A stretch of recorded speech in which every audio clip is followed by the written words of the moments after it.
शायद इतना डर है सरकार के दिल में कि उनको लीडर ऑफ ऑपोजिशन, नेता विपक्ष, ये देखना ही नहीं है।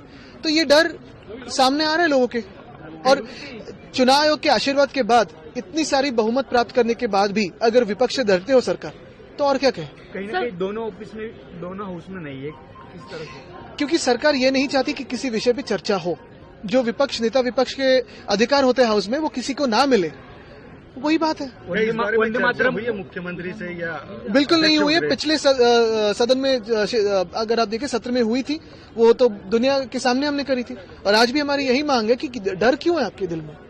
वंदे मातरम को 150 साल कंप्लीट हो रही है, पार्लियामेंट में उसको लेकर चर्चा हो बिल्कुल, लेकिन सबसे दुर्भाग्यपूर्ण बात यही है कि इस साल अगर आपने राज्यसभा के हैंडबुक में देखा होगा तो जय हिंद और वंदे मातरम पे पाबंदी लगाई है, वो इसी भाजपा के समय पे लगाई है।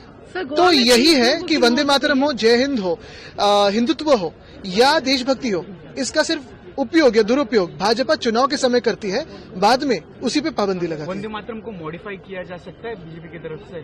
क्यों करे, लेकिन जिस बीजेपी का ना तभी के वंदे मातरम क्यों लाया गया था, क्योंकि हम अंग्रेजों के खिलाफ लड़ रहे थे। उस पूरे मूवमेंट के साथ कोई बीजेपी का लेना देना ही नहीं है, उसके खिलाफ थे, तो किस अधिकार से ये बोल रहे हैं।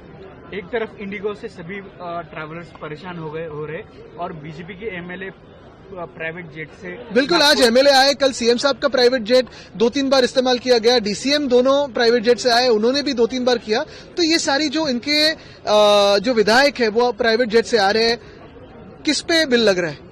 क्या ये बिल सरकार भर रही है, यानी आप और मैं टैक्स पेयर भर रहे हैं, कि ये खुद के हिस्से से भर रहे हैं? सर, पैसे लूटने के लिए क्लबों को छूट दी जा रही है सरकार की तरफ से। बिल्कुल, अगर आप देखें तो कल की जो घटना है, यही बात तो हर जगह देखना जरूरी है कि एक तरफ अगर ऐसी कोई घटना घटे तो दूसरी तरफ